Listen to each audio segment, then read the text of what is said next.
Welcome back, my friends. So let's continue our conversation and our thoughts about the virtues and developing the virtues. You know, there is one piece of those reflections that we've been doing in the past few videos that it's really there is one piece of that puzzle that is really missing, right? The question is, why would if that's true that we are invited actually to develop a virtues that because as we do so we access a level of deep happiness that actually transcend time, transcend human history, and stick to forever in our history as human beings.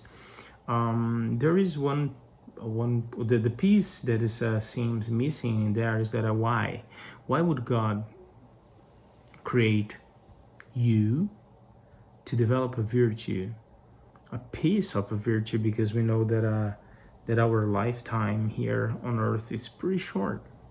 So you have a piece of and we know that since we have been reflecting that we evolve, our conscious evolve, our development of virtue evolves. Why would God create you to develop a piece of a virtue of or virtues, knowing that this will be just one piece, one step, right? So it seems that there is a piece missing. And this piece, it seems, all those reflections that we've done in the past few videos, they're very practical. They have this very practical sense, right? And perhaps this one as well. But the piece that is seems to be missing is really when we think about why. It's an important question, right? Because if we can't feel or understand this piece by itself, it's very hard to bring that practical aspect of developing virtues to our life. For example, have you ever heard someone that that knows that his time is coming, that it's close to die? And have you ever heard someone that doesn't believe in anything further? They may sound, some of them may sound, they do sound actually very depressing, because by thinking that there's nothing out there after life, if you will, what I've noticed is that they often lose that drive to continue developing virtue. While on the other hand, we have others that despite exactly what they believe, but deep inside have a sense of either rightness or legacy, or something even deeper, like something greater than their own life, or even life continues. But that sense of in all of those cases, often what we see, it's a remarkable difference in practical terms, in that relationship that drives them continue developing virtues, or developing themselves, really, right? I know this is it can be, right? It's not my intention really, but it can be a more polemic topic But really, if you think about it, it seems to me, at least, and if you think different, feel free to let me know in the comments. But it seems to me, at least, that there's often a difference in that drive of developing virtues, of thinking about life, and that continues to have a very practical meaning to that people behavior, and to the level of their happiness, it seems to me, at least, uh, until the very last moment. So there's continues to be a difference in there. So what is this piece that is missing then? If we reflect about it and try to search deep inside and think about this, perhaps the piece that is missing is exactly the immortality of our immortality, or the living of the soul. Why? Why do I say that?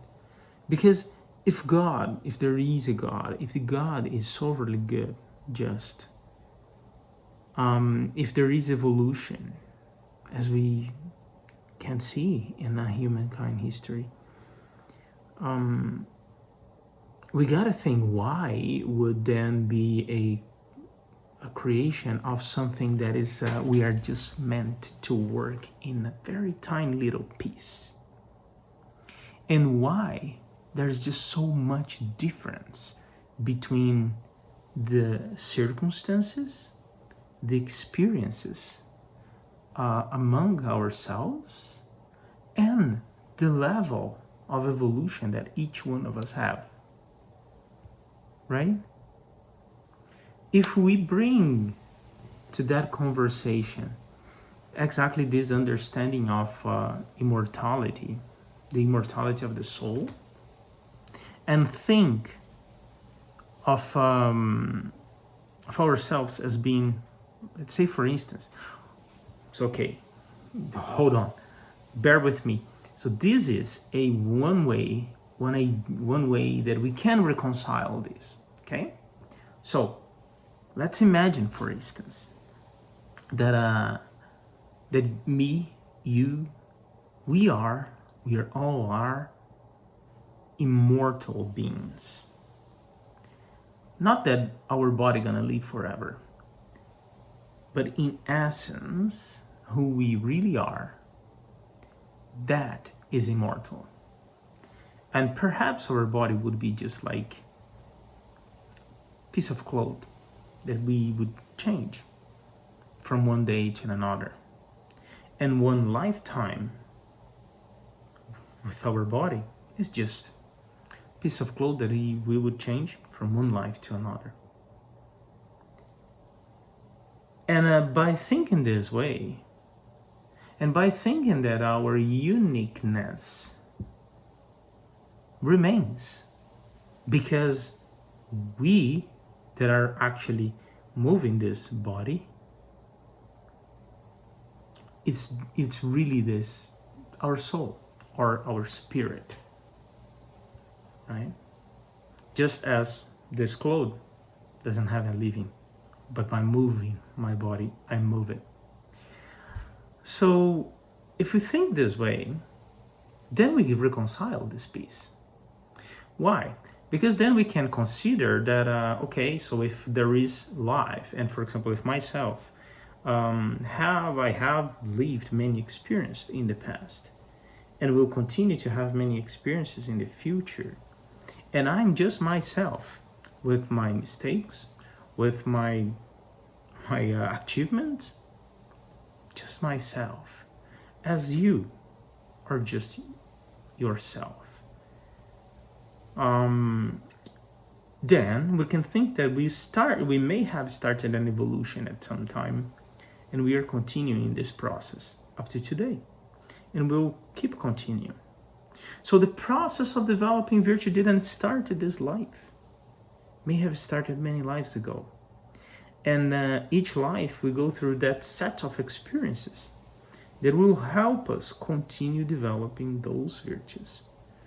In other words, developing this moral code, those virtues, wouldn't that be really the biggest purpose of everyone's life or multiple lives?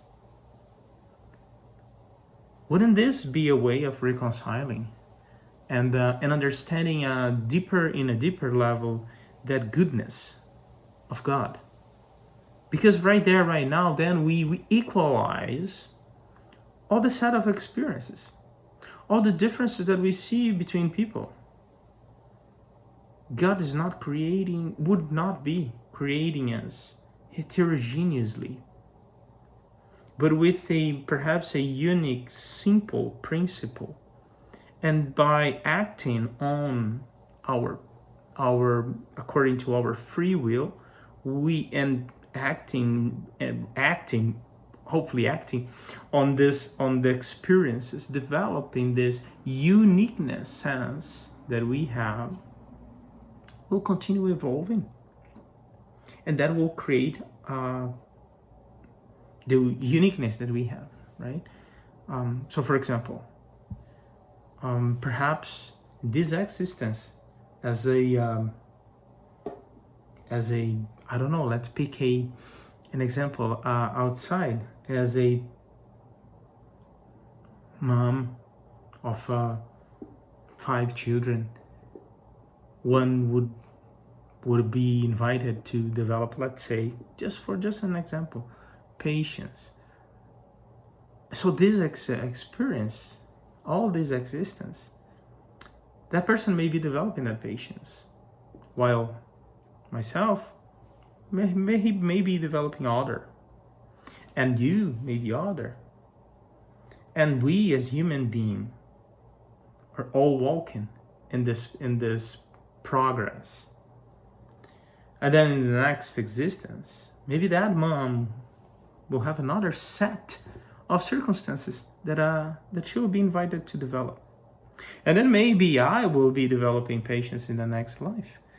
But then the way I develop might be different, although the virtue is the same than that other person, because of the free will, right? So in this way, although we were maybe have been created equal in the sense that these virtues were not developed yet, that's the sense of justice and goodness of God, of equality between us. We are all created equal, simple, but not having those virtues developed, but using our free will, and to develop those virtues, building that uniqueness that we all have through life, through experiences. Maybe this way we reconcile it, and then we can understand a deeper level of that relationship between ourselves and God. Continue to develop in our conscious, not only through this life, but to multiple lives. Well, I'll pause that for now, and maybe we come back or give another step in another video. But I really would like to know, what do you think about this? Does that make sense to you? Is there any other comments that you would have, or thinking that would help us further understanding this process? Feel free to let me know. My friends, thank you for watching, and I'll see you next time.